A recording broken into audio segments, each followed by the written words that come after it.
Happy National Poetry Month.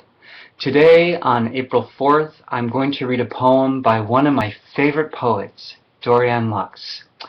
And she is one of my teachers and one of my friends, and I'm so grateful for her. This poem comes from a chapbook of Dorianne's that's called The Book of Women. Obviously, her last big collection was The Book of Men. So this is a smaller collection of 10 poems, and it came out from Red Dragonfly Press. And I'm going to read, you could read any of these and think they're all equally brilliant. She's that great. But what I want to do is I want to read a poem that's called Woman in a Bar. I didn't like liquor, but my girlfriend loved the bars. And when she came to visit, she'd ask around, "Where?" She'd ask the skycap, the cabbie, the bus driver, "Can you get a drink in this town?"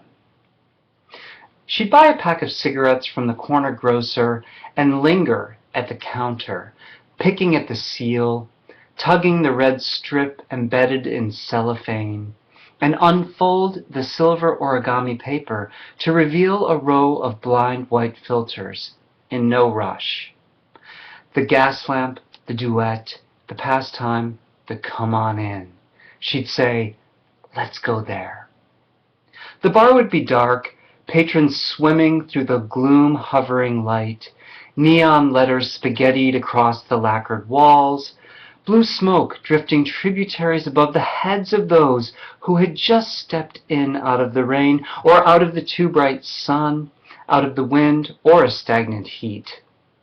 They were all there for the same reason, to stare into the foam of a cold beer, a dark rum and coke, a clear as glacier water martini, sucking pimentos from the bodies of green olives one by one. We'd enter like strangers in a matinee western, people turning on their stools to glance at us, standing in the open door, the light of the world streaming in around our shoulders, falling in motes from our hair. It was a movie set, the long mirror resting sideways in its gilded frame, the sepia strains of Frank Sinatra or Tony Bennett, the shallow donation baskets of pretzels and nuts. I ordered one drink and sipped at it.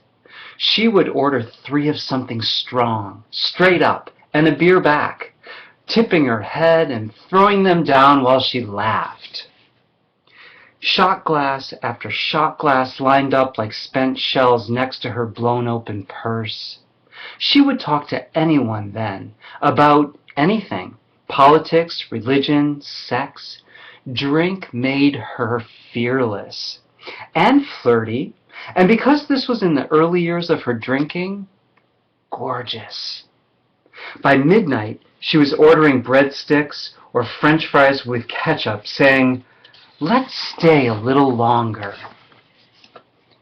I loved her. Anyone sitting at that bar could tell you why. Even in the locked bathroom where she leaned over the toilet and the night poured from her throat in a gold rush, I held her heavy hair back while she fumed and retched, stroking wet strands from her forehead. I pulled her off her knees and helped her stand, held a folded paper towel under the dripping faucet and blotted her face, the nape of her neck, helped her find her lipstick, her hairbrush, stood beside her while she cupped a palm full of water and swished it between her teeth. She was ready for anything new, refreshed, newly coherent, dazzlingly alive. Her skin, poreless, fragrant, smooth as the sink she leaned against to apply her mascara, glowing under the violent fluorescent light.